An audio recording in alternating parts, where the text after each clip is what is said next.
Commander Marcus Thompson had been underwater for 43 days when the transmission crackled through the radio.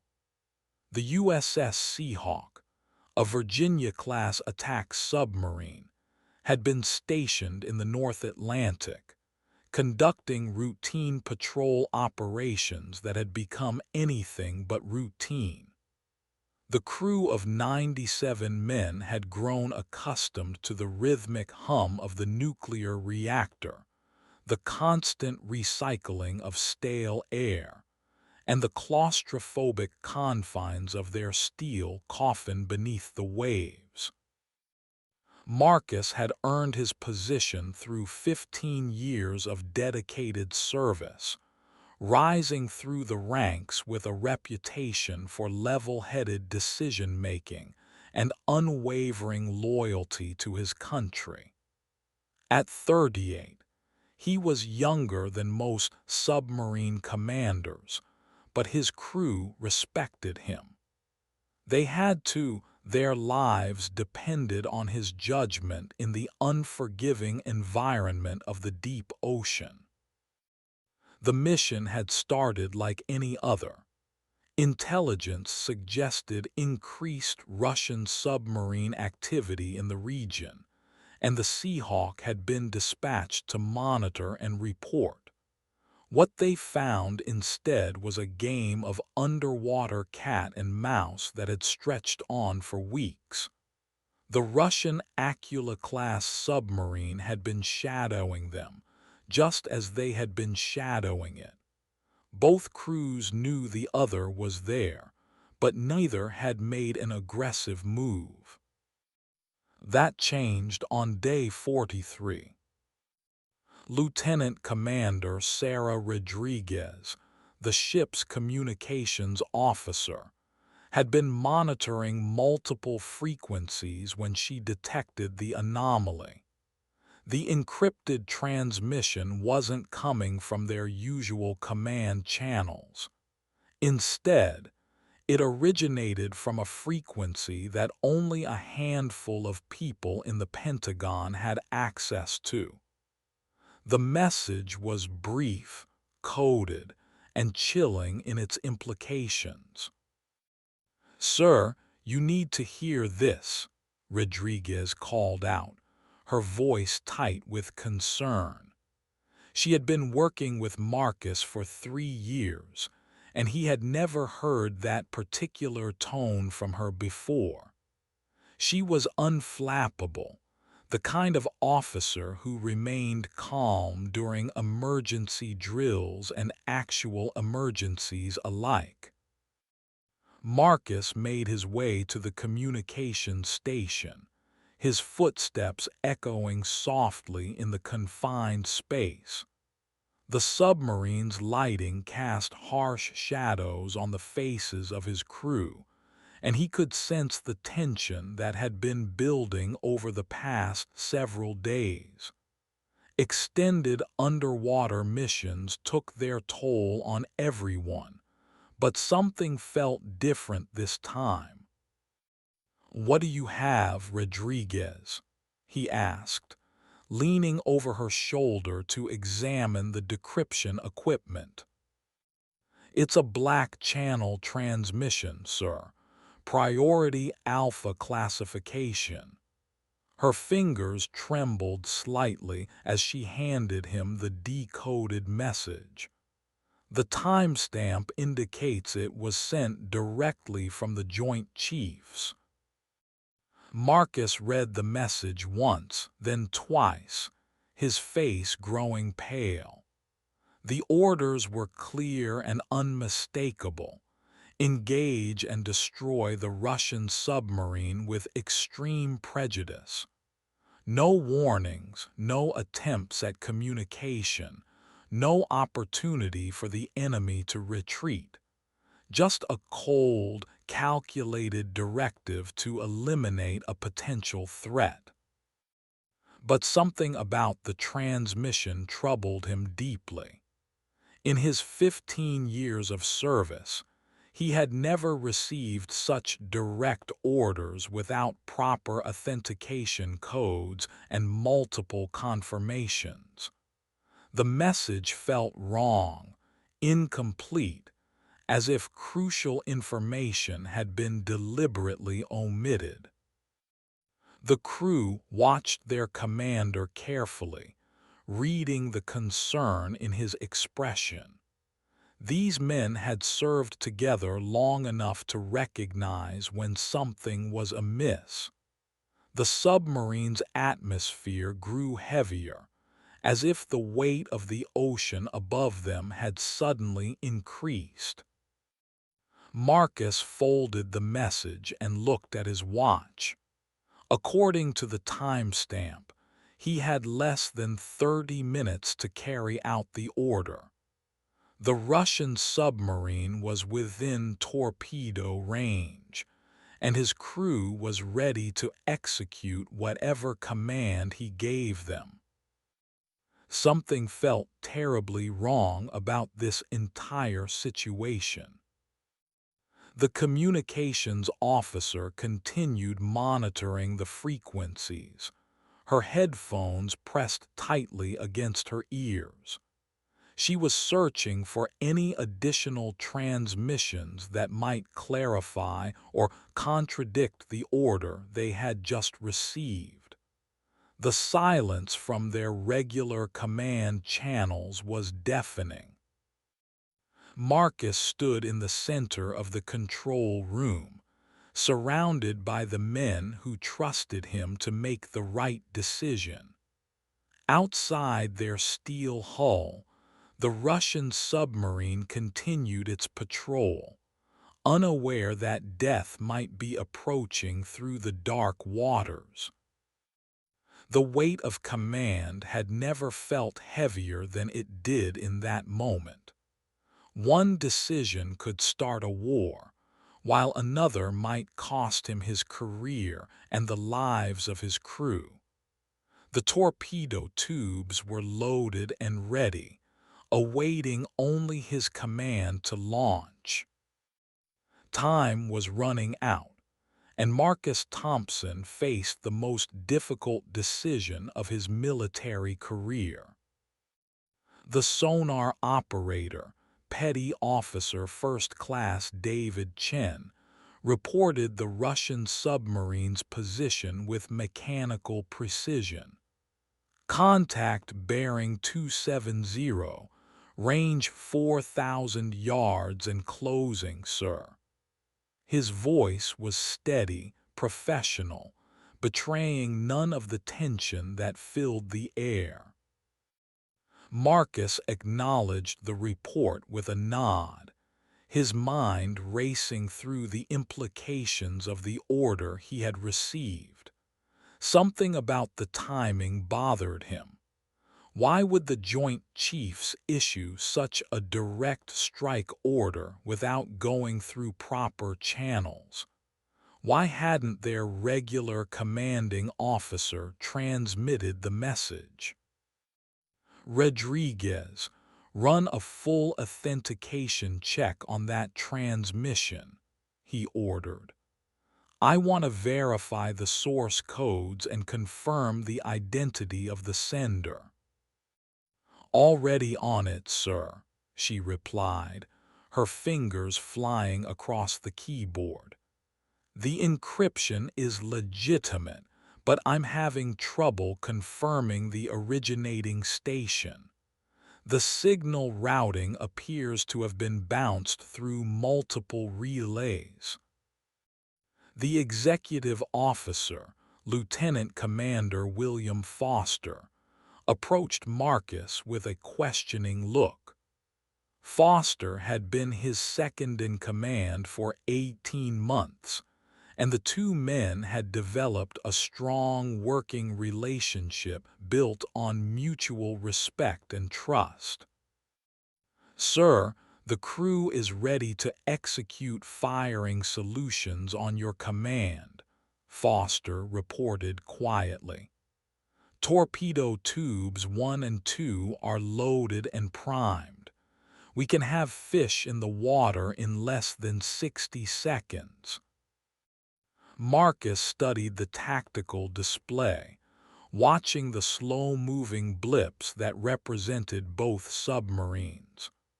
The Russian vessel maintained a steady course, showing no signs of aggressive intent. If anything, it appeared to be conducting the same type of routine patrol that the Seahawk had been assigned. "What's your assessment of the target's behavior, Foster?" Marcus asked. "Standard patrol pattern, sir. No deviation from normal operations. They're maintaining safe distance and showing no hostile intent."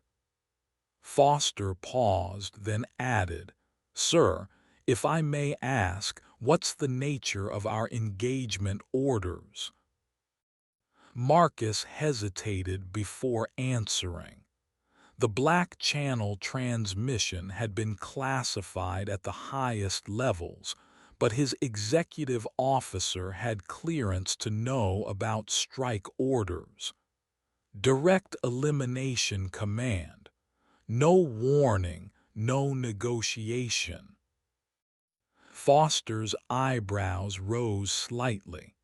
"That's unusual for a routine patrol encounter, sir. Are we responding to a specific threat?" "That's what I'm trying to determine," Marcus replied. He turned back to Rodriguez. "Any luck with the authentication?" "Sir, I've run the codes through our verification system 3 times. The encryption is valid, but I'm getting anomalous readings on the transmission source. It's almost as if the message was modified in transit." A chill ran down Marcus's spine. In his years of service, he had never encountered a situation where official orders appeared to have been tampered with. The implications were staggering. Either they were dealing with a sophisticated enemy action, or someone within their own command structure was manipulating them. "Rodriguez, I want you to attempt direct communication with Fleet Headquarters. Use the standard emergency authentication protocol." "Aye, sir." She began working her equipment, trying to establish contact with their regular command chain. Minutes passed before she looked up with a troubled expression. "Sir, I'm getting no response from Fleet Headquarters. All our normal communication channels appear to be jammed or blocked." The pieces of the puzzle were falling into place, and Marcus didn't like the picture they were forming.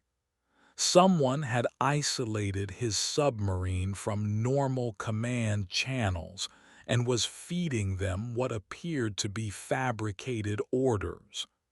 The question was who and why. "Sir," the sonar operator called out, "the Russian submarine is beginning to turn away. It appears to be withdrawing from the area."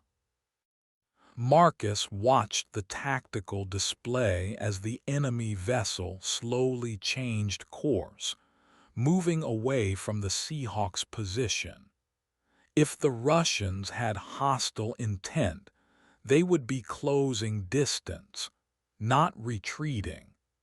Their behavior suggested they were operating under the same type of routine patrol orders that the Seahawk had originally been assigned. Foster moved closer to his commander. "Sir, what are your orders?"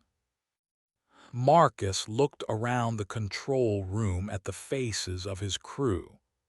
These men had followed him through countless missions, trusting his judgment even in the most dangerous situations. Now, more than ever, he needed to make the right decision. "Belay the firing solution," he ordered. "We're not engaging the target." The torpedo room reported back immediately. "Sir, weapons system standing down. Torpedo tubes secured." Marcus felt a weight lift from his shoulders, but he knew the crisis was far from over.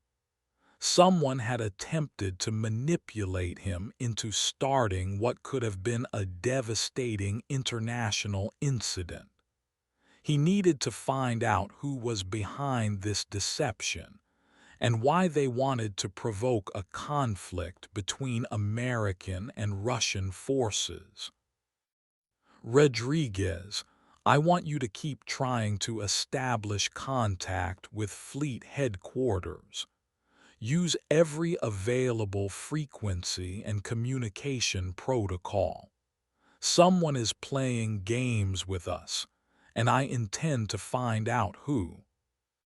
The communications officer nodded and returned to her equipment with renewed determination. The rest of the crew maintained their positions, but Marcus could sense their confusion and concern. They were professional military personnel, trained to follow orders without question, but they were also intelligent enough to recognize when something was wrong. As the Russian submarine continued its withdrawal, Marcus began formulating a plan to uncover the truth behind the mysterious transmission.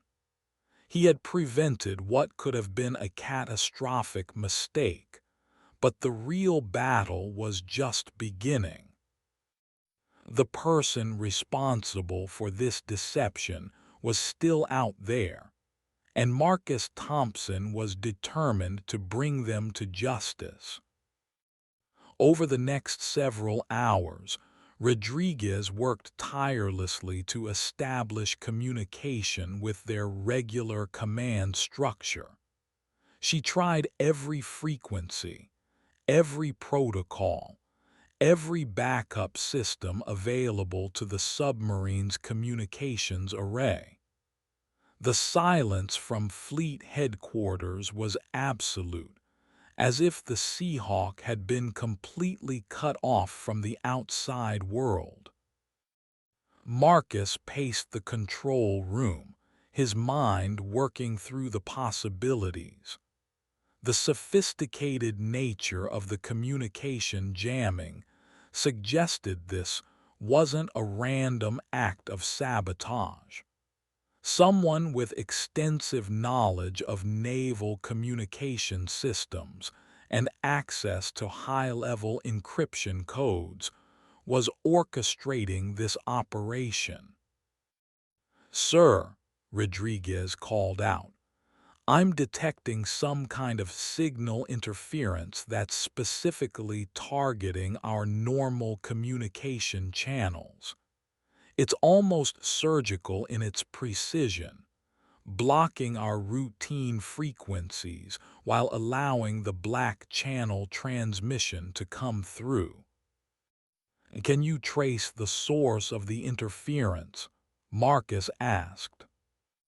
"Working on it, sir. The signal appears to be coming from. This is strange. It's originating from somewhere within our own communication network." Marcus felt his blood run cold. The implications were clear. Someone within the United States military hierarchy was actively working to isolate his submarine and manipulate him into starting a war. This wasn't enemy action. It was betrayal from within. Lieutenant Commander Foster approached with a grim expression. "Sir, I've been reviewing our mission orders and communication logs. There are inconsistencies in the paperwork that I didn't notice before. What kind of inconsistencies? Marcus asked. Our original patrol orders were signed by Admiral Harrison, but the authentication codes don't match his usual signature pattern. It's subtle, but I've worked with Harrison's orders before. Something's not right. Marcus nodded grimly. Admiral Harrison had been his mentor during his early years in the submarine service. If someone was forging the Admiral's orders, it suggested a conspiracy that reached high into the naval command structure.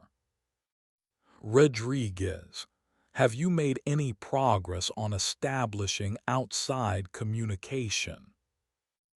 Sir, I've managed to punch through the interference using an old emergency frequency. It's not secure, but I can get a message out. Do it. Send a priority message to Admiral Harrison personally. Use the authentication codes from our original mission briefing and request immediate clarification of our orders. Rodriguez worked quickly, her fingers flying over the keyboard as she composed the message. The emergency frequency was crackling with static, but she managed to transmit their request for clarification. 20 minutes later, a response came through the same frequency. Rodriguez's face went white as she read the incoming message. Sir, Admiral Harrison reports that he never issued strike orders against the Russian submarine. He's asking for our immediate status report and ordering us to maintain our original patrol parameters. Marcus felt a mixture of relief and anger.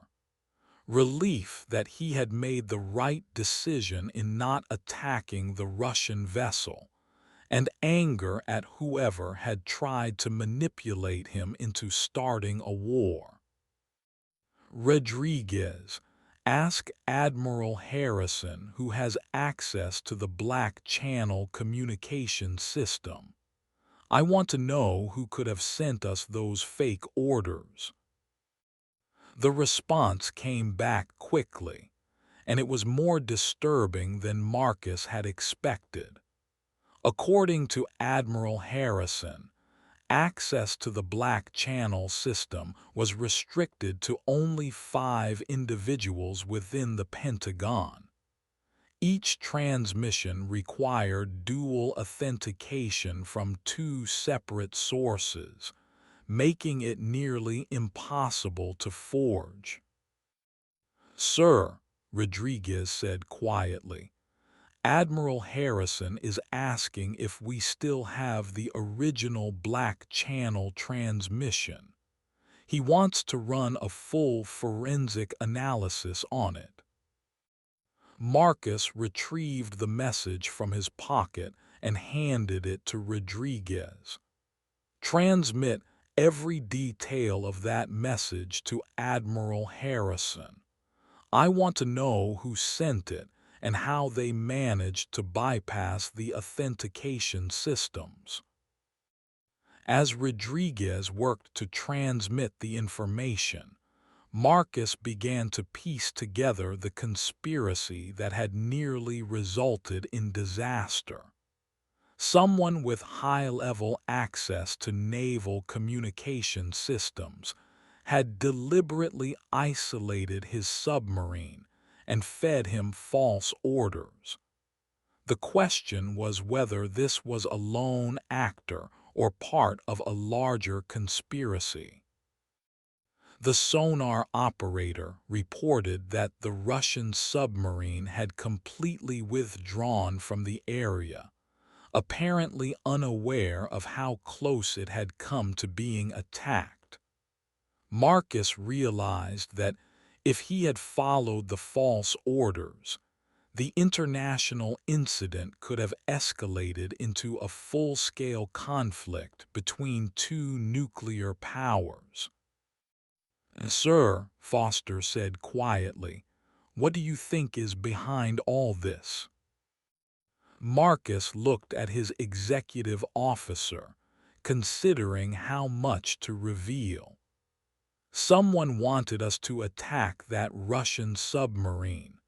Someone with access to our most secure communication systems and detailed knowledge of our patrol operations. "But why?" Foster asked. "What would anyone gain from provoking a conflict?" Marcus had been asking himself the same question.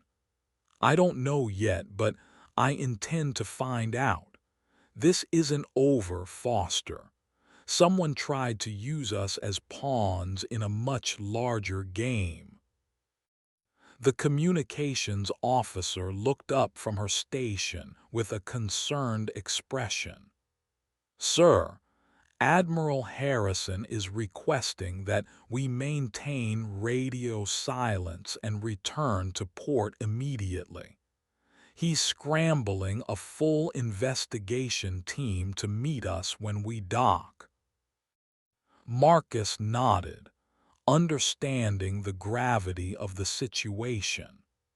The attempted manipulation of a submarine commander represented a serious breach of national security. Whoever was behind this conspiracy had access to classified information and the ability to interfere with military operations at the highest levels. "Set course for Port Foster and maintain full alert status. If someone was willing to try this once, they might try again." As the Seahawk began its journey back to port, Marcus reflected on the decision he had made. His refusal to follow the false orders had prevented a potential catastrophe, but it had also exposed a conspiracy that reached into the highest levels of the military hierarchy. The real battle was just beginning, and Marcus Thompson was determined to see it through to the end. The journey back to port took 18 hours, during which Marcus maintained strict radio silence as ordered by Admiral Harrison. The crew could sense that something significant had happened, but military discipline kept them focused on their duties. Only the senior officers knew the full scope of what had occurred.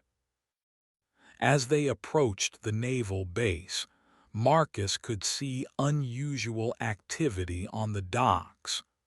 Multiple black vehicles were parked near the submarine berths, and personnel in civilian clothes were setting up what appeared to be a secure perimeter. This wasn't a normal homecoming. "Sir," Foster observed, "it looks like we're going to have company." Marcus nodded grimly. "The investigation team Admiral Harrison mentioned. This is going to get complicated quickly." As soon as the Seahawk docked, a team of investigators boarded the submarine. Led by a stern-faced woman in her 50s who introduced herself as Director Sarah Mitchell from Naval Intelligence, they immediately secured the communications equipment and began interviewing key personnel. Marcus was escorted to a secure briefing room where Admiral Harrison was waiting. The older man's face was grave, and Marcus could see the weight of the situation in his eyes. "Commander Thompson," Admiral Harrison began, "I want you to understand that what happened out there represents one of the most serious security breaches in recent naval history. Someone with access to our most classified systems tried to manipulate you into starting a war." "Sir, do we have any idea who was behind this?" Marcus asked. "We're working on it. The forensic analysis of the Black Channel transmission revealed something disturbing. The message was transmitted using valid authentication codes, but they belonged to someone who shouldn't have had access to them." Admiral Harrison paused, seeming to wrestle with how much to reveal. The codes belonged to Deputy Secretary of Defense Robert Caldwell. He was found dead in his office this morning, apparently from a heart attack. Marcus felt a chill run down his spine.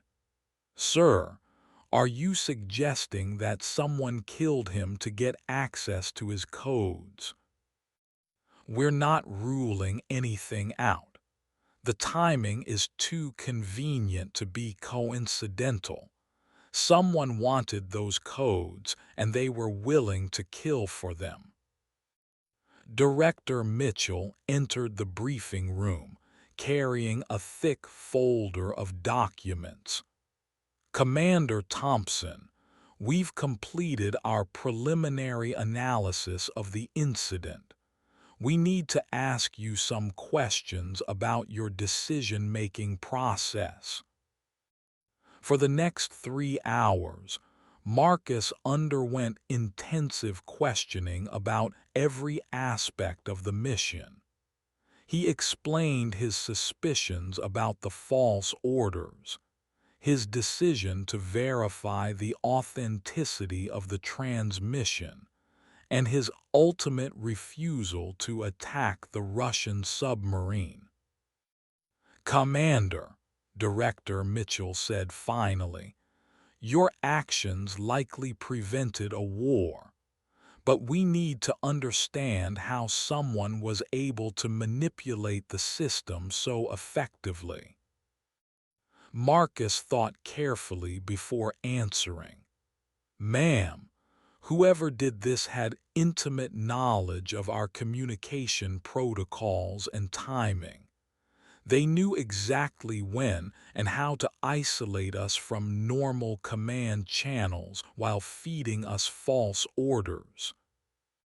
"What does that tell you about the perpetrator?" she asked. "It tells me that this was an inside job. Someone with high-level access to our systems and detailed knowledge of submarine operations orchestrated this entire operation." Admiral Harrison leaned forward. "Marcus, I'm going to ask you to participate in a special investigation. We need someone with your expertise and credibility to help us track down whoever is behind this conspiracy." Marcus didn't hesitate. "Sir, I'll do whatever it takes to find the person responsible." Director Mitchell opened her folder and pulled out a series of photographs. "These are the 5 individuals who had access to the Black Channel system. One of them is dead, which leaves 4 suspects." Marcus studied the photographs, recognizing several faces from his years of service. These were high-ranking officials, people with distinguished careers and access to the most sensitive information in the military. One of these people tried to start a war, Director Mitchell continued, and they're still out there, potentially planning their next move. Admiral Harrison stood up. Marcus, I'm temporarily reassigning you to Naval Intelligence. You'll be working directly with Director Mitchell's team to investigate this conspiracy.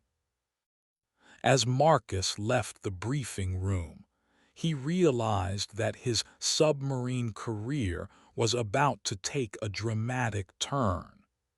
Instead of commanding a vessel beneath the waves, he would be hunting a traitor within the highest levels of the military hierarchy. The false orders had been just the beginning. Someone had tried to use him as a weapon to start a war, and now he was going to make sure they faced justice. The investigation would be dangerous, potentially deadly, but Marcus Thompson was determined to see it through. The security of his country and the lives of his fellow service members depended on exposing the truth. Director Mitchell assigned Marcus to a secure office within the Naval Intelligence Building, where he began reviewing classified files related to the Black Channel incident. The scope of the conspiracy was becoming clearer, and it was more extensive than he had initially imagined. The four remaining suspects each had compelling motives and opportunities to orchestrate the false orders. Admiral Patricia Reynolds, the Deputy Chief of Naval Operations, had been passed over for promotion to Chief of Naval Operations 6 months earlier. General Michael Crawford, the Joint Chiefs liaison to the Pentagon, had been vocal in his criticism of current Russian relations. Secretary of State James Morrison had been advocating for a more aggressive stance toward Russian submarine activities. Dr. Elizabeth Harper, the Pentagon's senior intelligence analyst, had access to detailed information about both American and Russian submarine operations. Marcus spent hours studying their backgrounds, looking for any clues that might indicate which one was the traitor. Each file contained decades of distinguished service, making it difficult to believe that any of them could be capable of such betrayal. Director Mitchell entered his office carrying a cup of coffee and a grim expression. "We've received some disturbing news from the forensic team. The heart attack that killed Deputy Secretary Caldwell wasn't natural. He was poisoned." Marcus looked up from the files. "So we're definitely dealing with murder." "Yes, and it gets worse. The poison used was a rare compound that's only available to intelligence agencies. Whoever killed Caldwell had access to weapons-grade toxins." This revelation narrowed the suspect pool considerably. Of the four remaining suspects, only Dr. Harper had direct access to intelligence agency resources, but Marcus wasn't ready to jump to conclusions. "Director, I'd like to interview each of the suspects personally. Sometimes you can learn more from a face-to-face conversation than from reading files." "Agreed. But we need to be careful. If our suspect realizes we're closing in, they might try to eliminate witnesses or destroy evidence. Marcus nodded, understanding the risks. I'll approach each interview as a routine security review. They won't know they're being investigated. The first interview was scheduled with Admiral Reynolds. Marcus met her in her Pentagon office, a spacious room filled with naval memorabilia and awards from a distinguished career. She was a formidable woman in her early 60s, with silver hair and sharp eyes that seemed to miss nothing. "Commander Thompson," she said, gesturing for him to sit.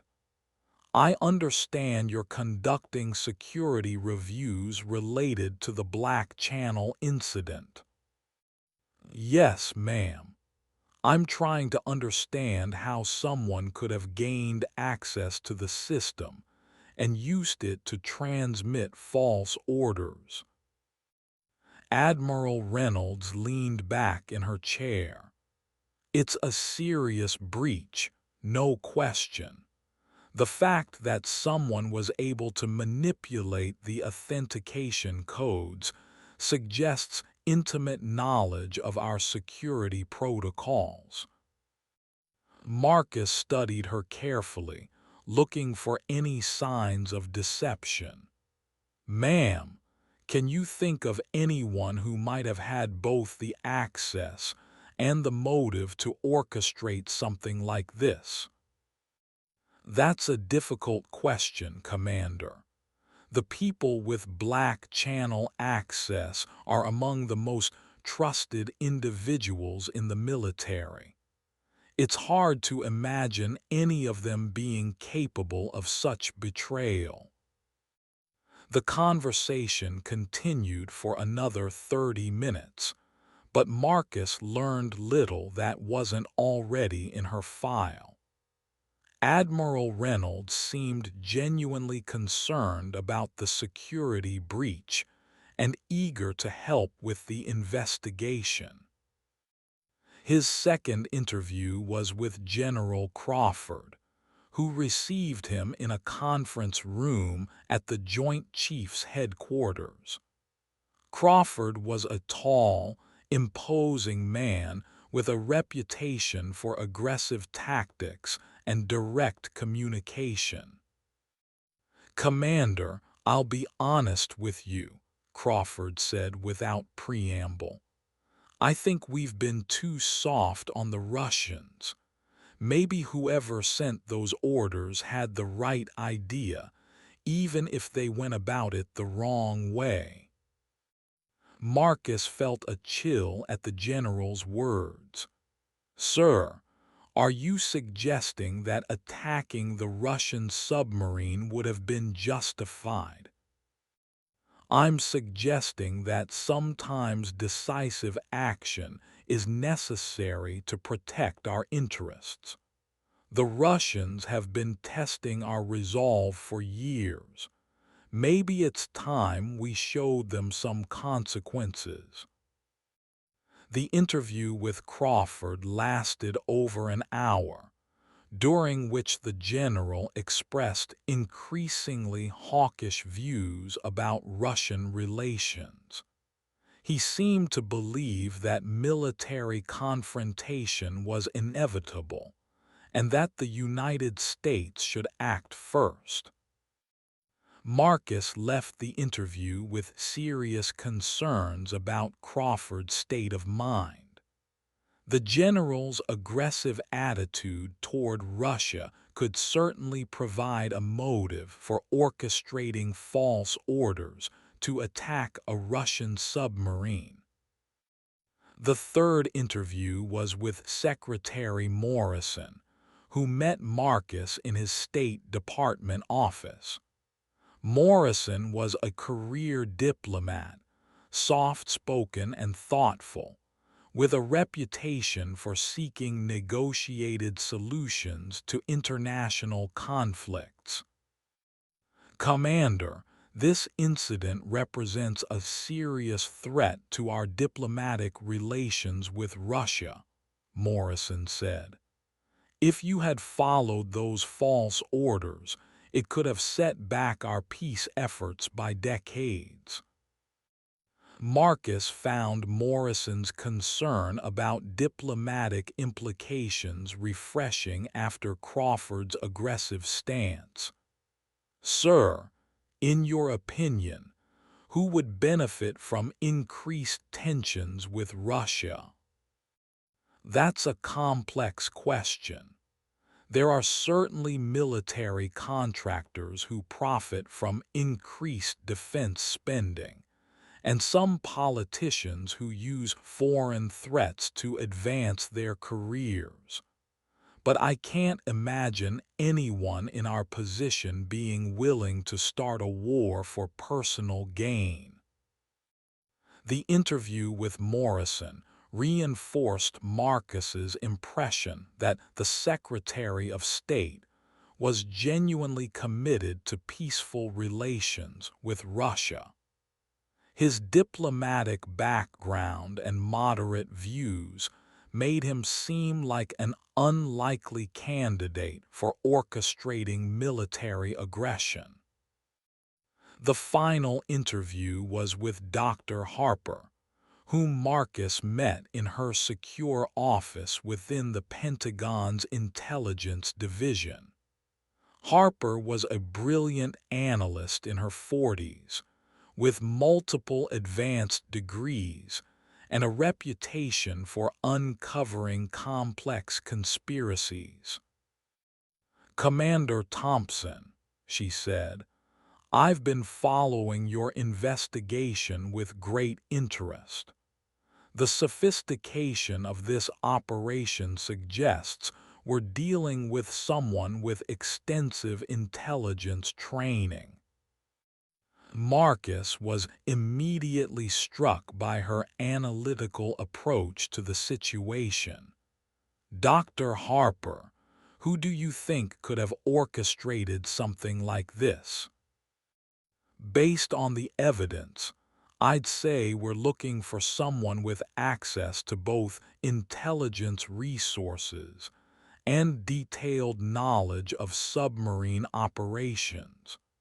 The timing of the false orders and the communication jamming suggests careful planning and execution." As the interview progressed, Marcus began to notice something troubling about Dr. Harper's responses. She seemed to know more about the technical details of the operation than should have been possible from the official reports. "Dr. Harper," Marcus said carefully, "how did you know that the communication jamming was specifically targeted at our submarine's frequencies?" Harper paused for a moment, and Marcus saw a flicker of something guilt, in her eyes. I assumed that from the reports I read. Wasn't that information included in the preliminary analysis?" Marcus knew it wasn't. That specific detail had been classified above her clearance level.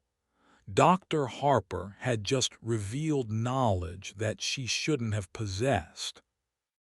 The pieces of the puzzle were finally falling into place, and Marcus realized he was sitting across from the person who had tried to start a war.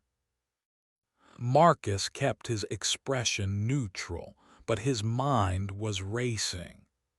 Dr. Harper had just revealed knowledge that only someone involved in the conspiracy could have possessed. He needed to be careful. If she realized he suspected her, she might try to eliminate him or destroy evidence. "Dr. Harper," Marcus said casually, "I'm curious about your analysis of the authentication codes.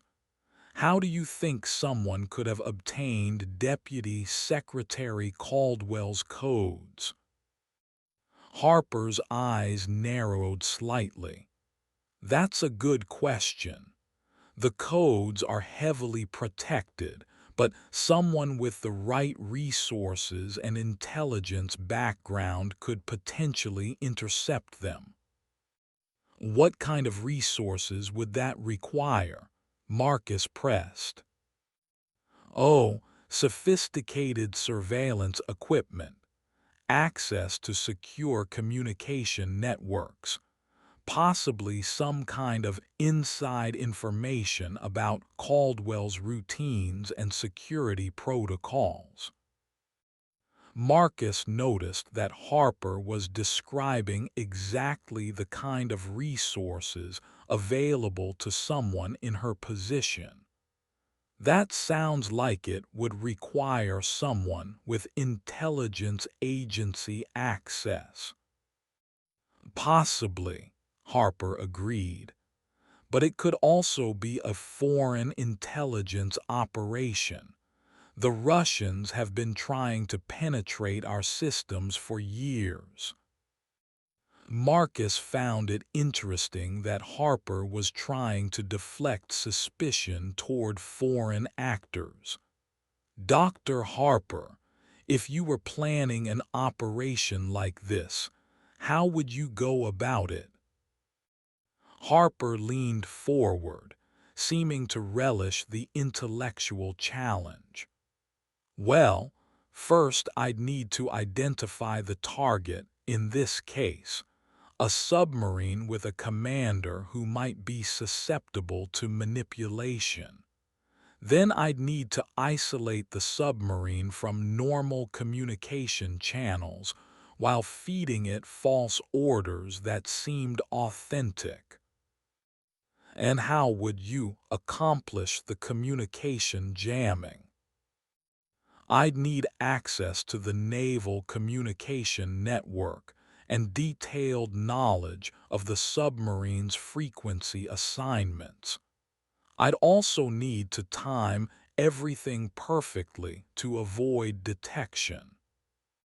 Marcus was amazed that Harper was essentially confessing to her crimes while treating it as a theoretical exercise. That's a very detailed analysis, Dr. Harper, almost as if you'd actually planned such an operation. Harper's expression suddenly changed, and Marcus saw the mask slip for just a moment. Commander Thompson, I think this interview is over. Actually, Dr. Harper, I have a few more questions. Marcus stood up, positioning himself between Harper and the door. How did you know that the communication jamming was specifically targeted at our submarine's frequencies? Harper's hand moved slowly toward her desk drawer, and Marcus tensed, ready to react. I don't know what you're talking about. That information was classified above your clearance level. The only way you could have known it was if you were involved in the jamming operation. Harper's hand stopped moving and she looked directly at Marcus. You're very perceptive, Commander. I underestimated you. Why did you do it? Marcus asked. Why try to start a war? Harper laughed bitterly. War? I was trying to prevent one. The Russians have been testing our defenses for months, probing for weaknesses. I thought if we showed them some consequences, they'd back down. So you murdered Deputy Secretary Caldwell and tried to manipulate me into attacking a Russian submarine. Caldwell was a weak link. He would have eventually compromised the operation. And you You were supposed to follow orders without question. That's what submarine commanders do.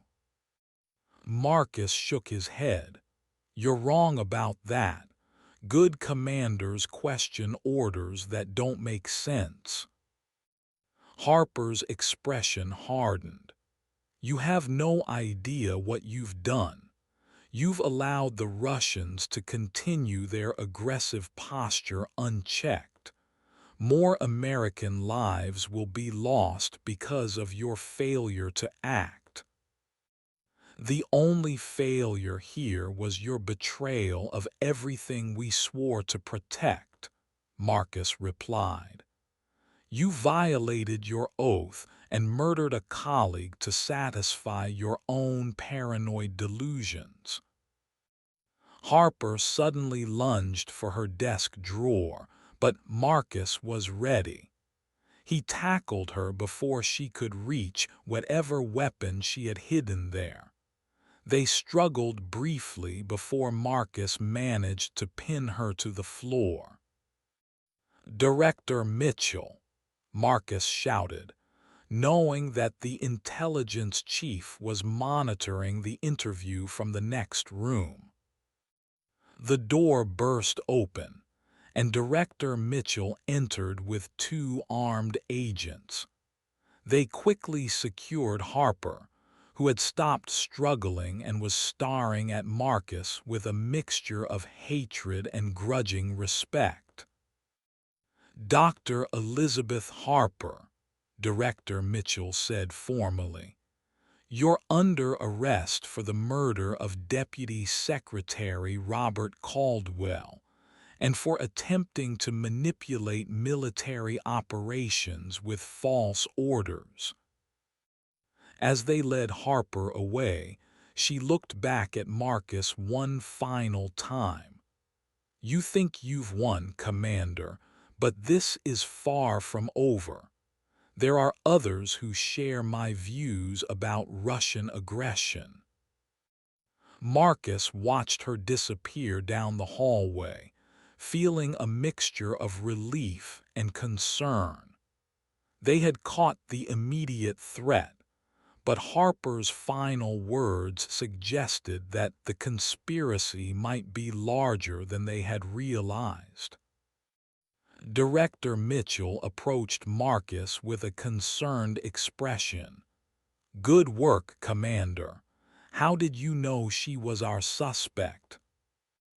She revealed information that only someone involved in the operation could have known. Once I realized that, everything else fell into place. We'll need a full debriefing, but first I want to make sure there aren't other conspirators. Harper's comment about others who share her views concerns me. Marcus nodded grimly. I got the same impression. We may have caught the ringleader, but there could be other cells operating independently. As they walked back to the secure briefing room, Marcus reflected on the events of the past few days. He had prevented a war, exposed a traitor, and helped bring a murderer to justice. But he couldn't shake the feeling that this was just the beginning of a much larger battle. The conspiracy had been thwarted, but the underlying tensions that had motivated it remained. Someone else might try to manipulate the system again, and Marcus knew he would need to remain vigilant. The investigation into Dr. Harper's activities revealed the full scope of her conspiracy. Over the following weeks, Marcus worked closely with Director Mitchell's team to uncover evidence of Harper's crimes and identify any potential co-conspirators. They discovered that Harper had been planning the operation for months, carefully studying submarine deployment schedules and communication protocols. She had used her intelligence access to monitor Russian submarine activities and had specifically chosen the encounter with the Aquila-class submarine as the trigger for her false orders. The murder of Deputy Secretary Caldwell had been carefully planned as well.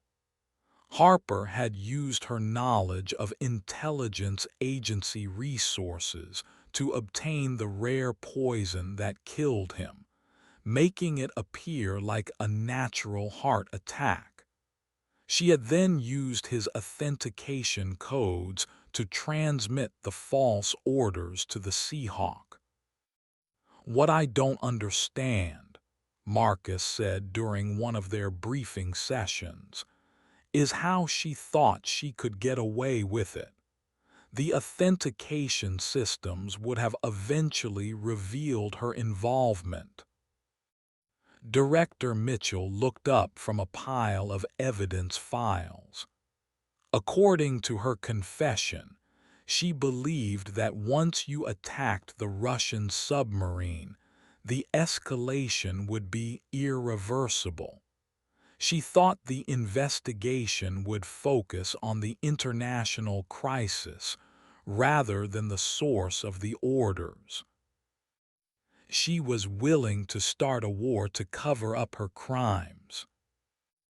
She genuinely believed that war with Russia was inevitable, and that striking first would give us an advantage.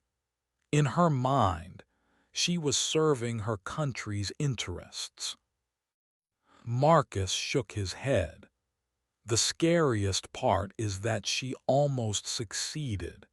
If I hadn't questioned those orders, we might be in the middle of a nuclear crisis right now." The investigation also revealed that Harper had been working alone, which was both reassuring and troubling. Reassuring because it meant there wasn't a larger conspiracy to uncover, but troubling because it suggested that one person with the right access and motivation could potentially manipulate the entire military structure. "We're implementing new security protocols based on what we learned from this incident," Director Mitchell explained. "Multiple authentication requirements, enhanced communication verification, and regular security reviews of personnel with critical access."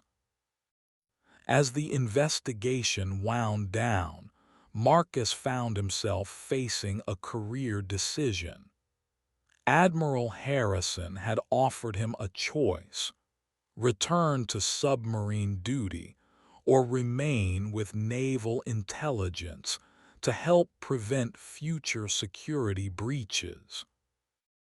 "I've been thinking about Harper's warning," Marcus told Admiral Harrison during their final meeting. "She said there were others who shared her views. Even if she was working alone, there might be other individuals with similar motivations." "That's exactly why we need someone like you in naval intelligence," Admiral Harrison replied. "You have the operational experience to understand how these systems can be exploited, and you've proven your judgment under pressure." Marcus considered the offer carefully. His submarine crew was waiting for him to return, and he had always planned to spend his career beneath the waves. But the events of the past few weeks had opened his eyes to new types of threats facing the military. "Sir, I'll accept the intelligence assignment. but I want to maintain my submarine certification in case I'm needed for operational duties." "Agreed. You'll be working on a new task force focused on preventing internal security threats. It's classified work, but it's vital to national security." As Marcus settled into his new role, he reflected on the lessons learned from the Black Channel incident.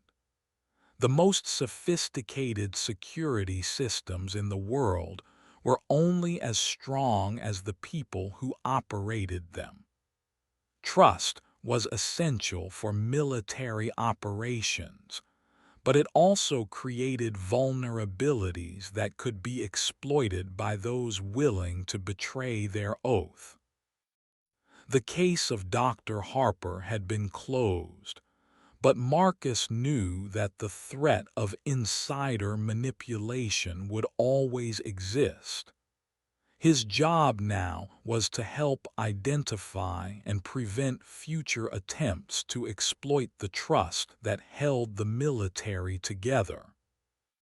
The submarine service had taught him to navigate dangerous waters, but his new assignment would require him to navigate the even more treacherous waters of human psychology and betrayal.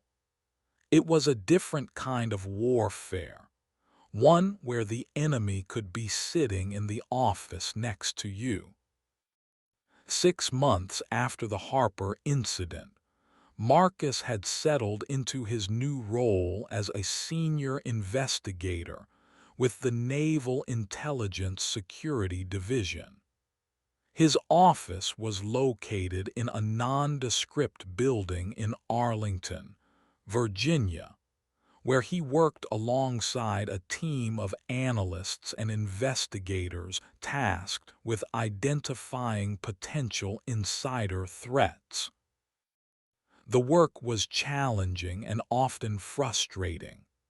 Unlike submarine operations, where threats were external and clearly defined, internal security required constant vigilance against people who had earned trust through years of faithful service. Marcus found himself studying behavioral patterns, financial records, and psychological profiles, looking for warning signs that someone might be planning to betray their oath. His first major case came when Director Mitchell assigned him to investigate suspicious activity at the Naval War College in Newport, Rhode Island. Several classified documents had gone missing from the Strategic Planning Department, and there were indications that someone with high-level access was passing information to unknown recipients. Marcus arrived at the War College on a cold February morning, carrying credentials that identified him as a routine security inspector. The college was a prestigious institution where senior military officers studied advanced strategy and leadership, and any security breach there could have far-reaching implications. The head of the Strategic Planning Department was Captain Jennifer Walsh, a decorated naval officer in her early 50s who had been at the college for 3 years. She greeted Marcus with professional courtesy, but seemed nervous about the security review. "Commander Thompson, I want to assure you that we take security very seriously here," Captain Walsh said as she led him through the department's offices. The missing documents were discovered during a routine inventory, and we immediately reported the discrepancy. Marcus nodded, studying the layout of the offices and the security procedures in place.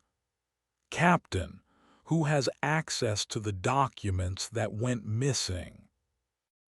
Only 5 people have the necessary clearance levels. Myself, 2 deputy directors, and 2 senior analysts. We've all been with the college for at least 2 years. As Marcus interviewed each of the 5 suspects, he began to notice patterns that troubled him. The missing documents all dealt with contingency plans for various international crises, including potential conflicts with Russia and China. Someone was systematically gathering intelligence about American strategic planning. The breakthrough came when Marcus examined the security logs for the document storage area. He noticed that one person had been accessing the files at unusual hours, often late at night or early in the morning when few other personnel were present. Lieutenant Commander David Park, one of the senior analysts, had been working irregular hours for several weeks. When Marcus interviewed him, Park seemed defensive and evasive, offering explanations for his schedule that didn't match the security logs. "Commander Park," Marcus said during their second interview, "I notice you've been accessing classified files at unusual hours. Can you explain the reason for this pattern?" Park shifted uncomfortably in his chair. "I prefer to work when it's quiet. There are fewer interruptions during off hours." "But according to the logs, you were accessing files that weren't related to your current assignments. Why would you need to review contingency plans for Pacific operations when you're working on Atlantic strategic assessments?" Park's explanation became increasingly convoluted, and Marcus realized he was dealing with someone who was actively trying to deceive him. Unlike Dr. Harper, who had been confident in her ideological motivations, Park seemed to be driven by different concerns. Further investigation revealed that Park had significant gambling debts and had been living beyond his means for several months. His financial problems made him vulnerable to recruitment by foreign intelligence services, who often targeted military personnel with money troubles. "Commander Park," Marcus said during their final interview, "we know about your financial situation. We also know that you've been systematically copying classified documents. Who are you working for?" Park's facade finally crumbled, and he broke down, confessing that he had been approached by someone claiming to represent a private intelligence firm. They had offered him substantial payments for copies of strategic planning documents, and his desperation had overcome his judgment. "I never meant to hurt anyone," Park said through tears. "I just needed the money to pay off my debts. They told me the information would only be used for academic research." Marcus felt a mixture of anger and pity. Park had been naive to believe that story, but his desperation had made him vulnerable to manipulation. The damage assessment would take weeks, but it was clear that sensitive strategic information had been compromised. The investigation into Park's activities revealed that he had been recruited by a sophisticated intelligence network that specifically targeted military personnel with financial problems. The private intelligence firm was actually a front for a foreign intelligence service, though Park claimed he had never been told which country was behind the operation. "This is becoming a pattern," Marcus told Director Mitchell during their debriefing. First Harper with her ideological motivations, now Park with financial desperation. We're seeing different types of vulnerabilities being exploited by hostile intelligence services. "That's why your work is so important," Mitchell replied. "We need to identify these vulnerabilities before they can be exploited. What recommendations do you have based on these cases?" Marcus had been thinking about this question for weeks. "We need better psychological screening for personnel with high-level access, more frequent financial reviews, and improved education about recruitment tactics used by foreign intelligence services." Those are all good suggestions. I'm also thinking we need to create a more robust system for early detection of suspicious behavior patterns. As Marcus prepared to return to Arlington, he reflected on the lessons learned from the Park case. The threat of insider manipulation was evolving, with hostile intelligence services becoming more sophisticated in their recruitment methods. His job was to stay one step ahead of these threats, but it was clear that the battle would never end. The submarine service had prepared him for external threats, but this new warfare was more insidious. The enemy wasn't approaching from the depths of the ocean. They were already inside the fortress, wearing the uniform and carrying the credentials of trusted allies. Marcus's reputation as an investigator grew throughout the intelligence community, and he found himself being called in to consult on increasingly complex cases. His background as a submarine commander gave him unique insights into military operations and the psychology of command, making him particularly effective at investigating security breaches involving senior officers. His third major case came 8 months after the Park investigation, when Admiral Harrison contacted him about suspicious activities at the Pentagon's Defense Intelligence Agency. Several high-ranking analysts had been behaving strangely, and there were concerns about potential security breaches. "Marcus, this one's different," Admiral Harrison said during their briefing.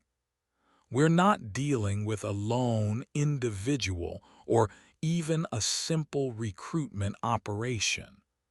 The intelligence suggests we might be looking at a coordinated effort to penetrate multiple levels of our intelligence apparatus."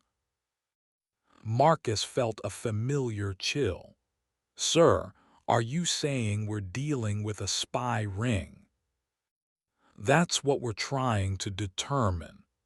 The FBI is involved, but they want someone with your expertise to help with the military aspects of the investigation." The case took Marcus into the shadowy world of counterintelligence, where nothing was as it seemed, and everyone was a potential suspect. He worked closely with FBI Special Agent Lisa Chen, a skilled investigator who had been tracking foreign intelligence activities for over a decade. The pattern we're seeing is sophisticated, Agent Chen explained during their first joint briefing. Multiple individuals with access to different types of intelligence, all showing subtle behavioral changes over the past 6 months. Marcus studied the files on the suspects, noting that they came from different departments and had varying levels of access to classified information. What kind of behavioral changes are we talking about? Nothing dramatic, slight changes in routine, new social contacts, minor financial irregularities that wouldn't normally raise flags. But when you look at all of them together, it suggests coordination. The investigation required Marcus to employ all the skills he had developed over his career. He had to think like a submarine commander, anticipating the enemy's moves and staying hidden while gathering intelligence. But he also had to understand the complex motivations that might drive someone to betray their country. Over the following months, Marcus and Agent Chen slowly unraveled the spy ring.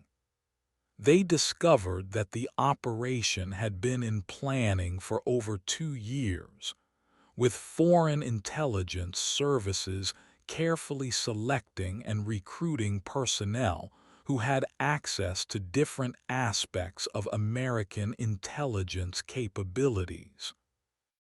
The breakthrough came when Marcus recognized a pattern in the timing of the security breaches. The stolen information was being coordinated to provide a comprehensive picture of American intelligence capabilities, suggesting that the ultimate goal was to compromise an entire strategic operation. They're not just stealing random intelligence, Marcus explained to Admiral Harrison during one of their progress meetings. They're systematically gathering everything they need to understand our response capabilities for a specific scenario. What scenario? Admiral Harrison asked. Marcus studied the intelligence reports spread across the conference table. Based on the types of information being stolen, I believe they're preparing for a major confrontation in the South China Sea. They want to know exactly how we would respond to aggressive actions in that region. The realization that they were potentially facing a coordinated effort to prepare for military conflict added urgency to the investigation.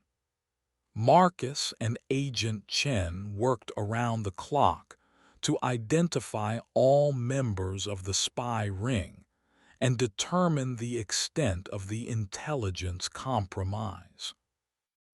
The final confrontation came when they arrested 5 individuals simultaneously, preventing them from destroying evidence or warning their handlers. The operation required careful coordination between multiple agencies and precise timing to ensure that all suspects were taken into custody before they could react. Marcus personally arrested Dr. Michael Rodriguez, the senior analyst who appeared to be the ringleader. Unlike his previous cases, Rodriguez showed no remorse or emotional breakdown when confronted with the evidence of his betrayal. "You have no idea what you're interfering with," Rodriguez said as Marcus placed him in handcuffs. "The balance of power in the Pacific is shifting, and you're on the wrong side of history."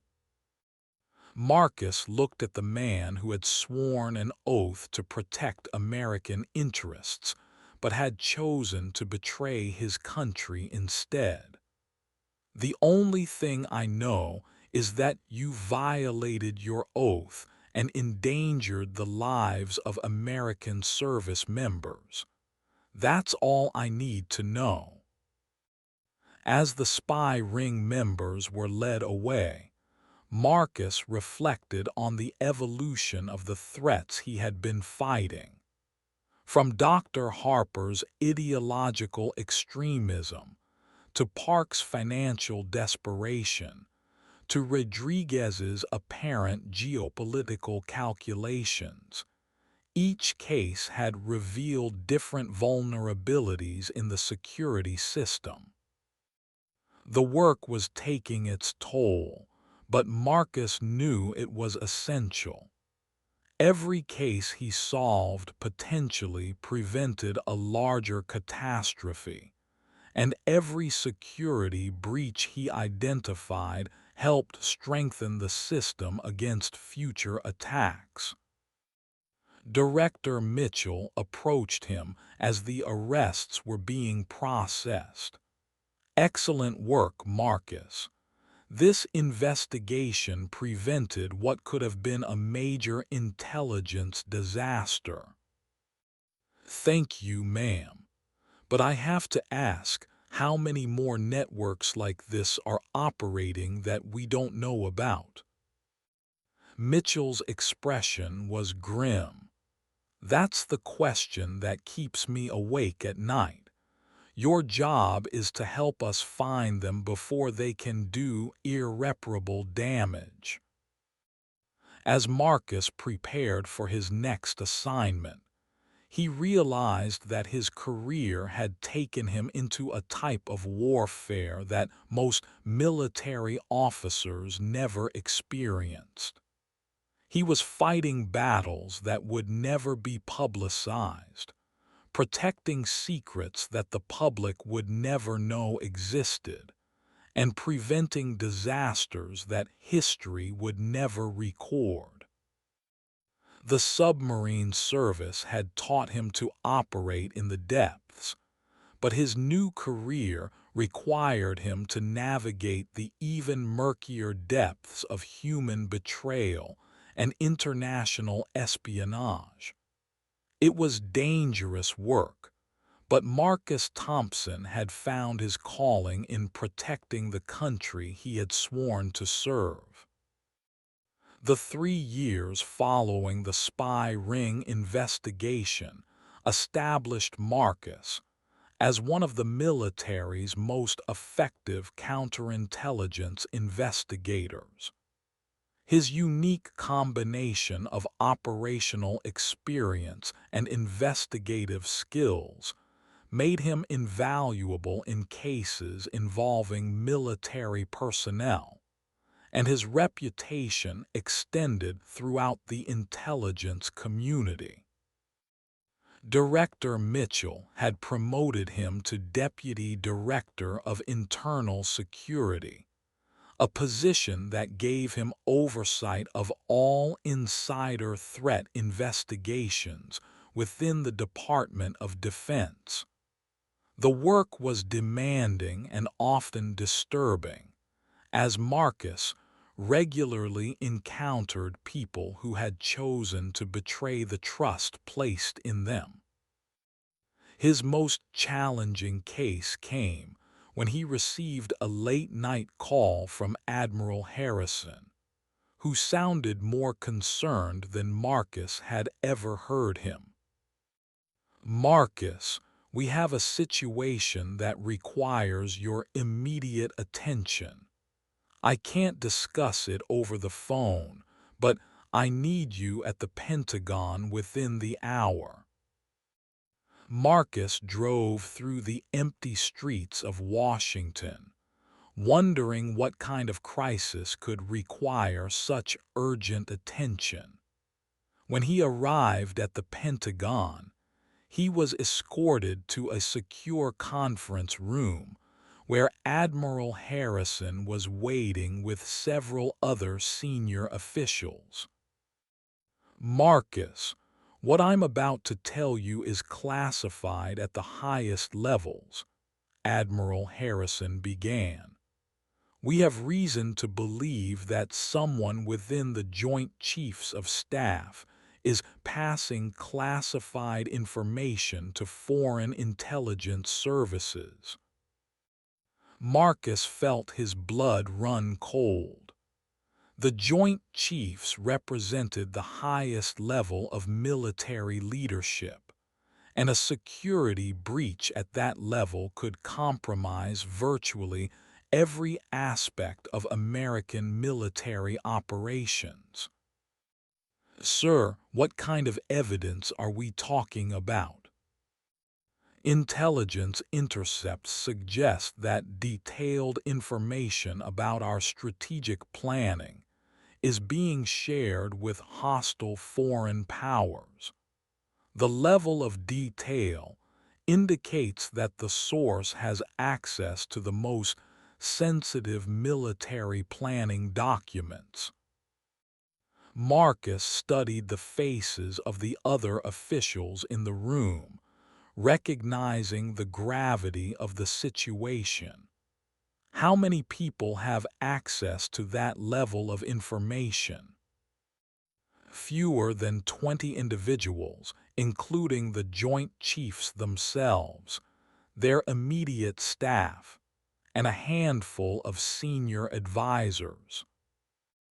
The investigation would be the most sensitive and dangerous of Marcus's career. He would be investigating some of the most powerful people in the military, any of whom could end his career with a single phone call. But the national security implications were too serious to ignore. "Admiral, I'll need complete authority to investigate anyone who has access to the compromised information, regardless of their rank or position." "You have it. But Marcus, you need to understand that this investigation must be conducted with absolute discretion. If word gets out that we suspect someone at the Joint Chiefs level, it could create a crisis of confidence in military leadership." Marcus nodded, understanding the delicate balance he would need to maintain. He would be hunting a traitor among the highest levels of military leadership, while avoiding any actions that could undermine the institution he was trying to protect. The investigation began with a careful analysis of the intercepted intelligence reports. Marcus worked with a small team of trusted analysts to identify patterns in the information being shared and potential sources within the Joint Chief structure. The breakthrough came when Marcus noticed that the leaked information consistently included details from closed-door strategic planning sessions that were attended by only a handful of senior officials. By cross-referencing attendance records with the timing of intelligence leaks, he was able to narrow the suspect list to just 6 individuals. General Robert Mitchell, the chairman of the Joint Chiefs, was the most senior suspect, but Marcus found it difficult to believe that someone at that level would engage in espionage. Admiral Sarah Peterson, the chief of naval operations, had been passed over for chairman 6 months earlier and might harbor resentment. General Thomas Wright, the Air Force Chief of Staff, had been vocal in his criticism of current foreign policy approaches. Marcus spent weeks conducting surveillance and background investigations on each suspect, looking for any indication of suspicious behavior or foreign contacts. The work was painstaking and often tedious, but the stakes were too high to rush to conclusions. The crucial evidence came from an unexpected source. Marcus's analysis of financial records revealed that one of the suspects had been making regular deposits to an offshore account that couldn't be traced to any legitimate source of income. General Wright had been depositing significant amounts of money into a Cayman Islands account for the past 18 months. The timing corresponded perfectly with the beginning of the intelligence leaks, and the amounts suggested substantial payments for information. Marcus felt a mixture of satisfaction and sadness as he prepared to confront Wright. He had solved the case, but the solution meant that one of the military's most senior leaders had betrayed his country for money. The confrontation took place in Wright's Pentagon office, with Admiral Harrison and Director Mitchell present as witnesses. Marcus had prepared carefully, ensuring that all evidence was properly documented, and that Wright would have no opportunity to destroy additional evidence or warn his handlers. "General Wright," Marcus began, "we have evidence that you've been passing classified information to foreign intelligence services in exchange for monetary payments." Wright's initial reaction was anger and denial, but as Marcus presented the evidence, the financial records, the timing of deposits, the correlation with intelligence leaks, the general's demeanor gradually changed. "You don't understand the pressures I was under," Wright finally admitted. "My wife's medical bills, my daughter's college expenses, my son's legal problems. I never intended for it to go this far." Marcus felt no sympathy for Wright's financial problems. "General, you had a duty to protect classified information, regardless of your personal circumstances. You've potentially compromised ongoing operations and endangered American lives." Wright's confession revealed the full extent of his betrayal. He had been recruited by foreign intelligence services who had identified his financial vulnerabilities and gradually escalated their requests for information. What had started as payments for seemingly harmless strategic assessments had evolved into the systematic theft of America's most sensitive military planning documents. The damage assessment took months, but it was clear that Wright's betrayal had compromised multiple ongoing operations and required significant changes to American strategic planning. The full extent of the damage would never be publicly known, but Marcus understood that Wright's actions had potentially cost American lives. As Wright was led away in handcuffs, Marcus reflected on the evolution of his career from submarine commander to counterintelligence investigator. He had prevented wars, exposed traitors, and protected national security secrets. But the work had also shown him the darker side of human nature. The military depended on trust and loyalty, but Marcus had learned that these values could never be taken for granted. His job was to protect the institution by identifying those who would betray it, but the work required constant vigilance and an understanding that the enemy might be wearing the same uniform. Director Mitchell approached him as the Wright investigation concluded.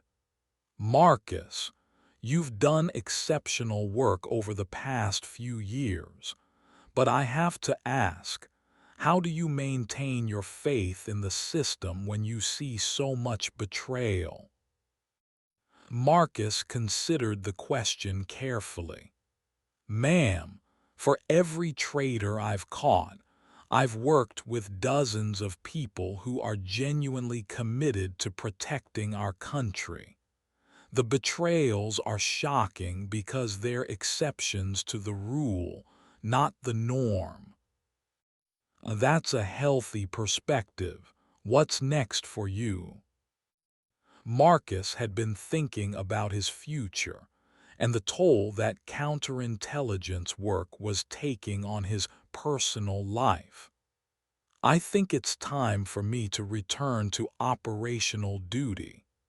I've learned everything I can from this assignment, and I believe I can make a greater contribution by applying these lessons to submarine operations." Admiral Harrison, who had been quietly observing the conversation, stepped forward. "Marcus, I have a proposition for you. How would you feel about commanding a new type of submarine mission, one that combines traditional operations with counterintelligence work?" Marcus was intrigued by the possibility of returning to submarine duty while continuing to fight the insider threat battles he had become expert at handling. "Sir, I'm listening." "We're developing a new program that will embed counterintelligence specialists on submarines conducting sensitive operations. The goal is to prevent the kind of manipulation you experienced during the Black Channel incident."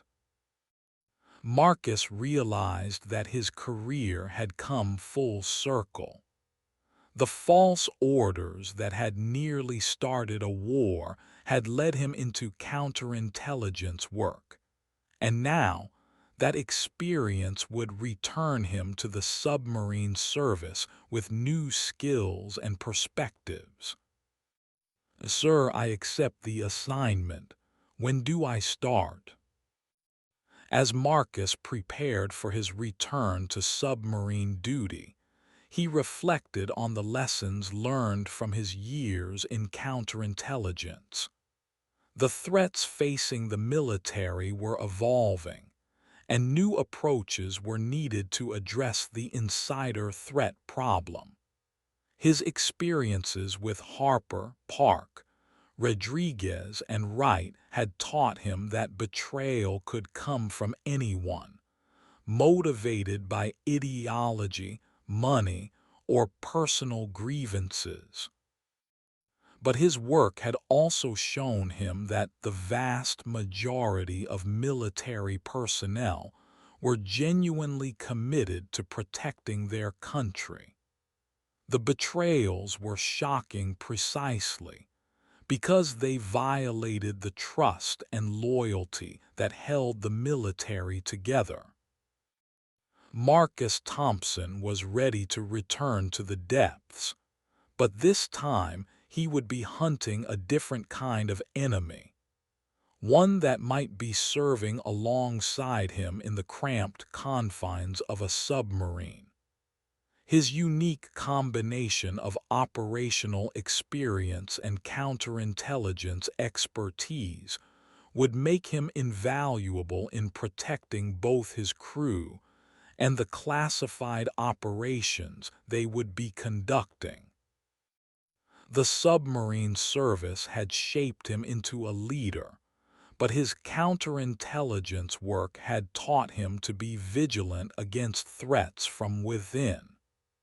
As he prepared for his new assignment, Marcus knew that the most dangerous battles were yet to come. The future would bring new challenges and new threats, but Marcus Thompson was prepared to face them. He had learned to navigate the treacherous waters of human betrayal, and he would use that knowledge to protect the country he had sworn to serve. The depth of the ocean had always been his natural environment, but now he understood that the depths of human nature could be just as dangerous and unpredictable. His story was far from over, and the next chapter would take him back to where it all began, beneath the waves, where the only sounds were the hum of the reactor and the whisper of the radio that had once nearly changed the course of history.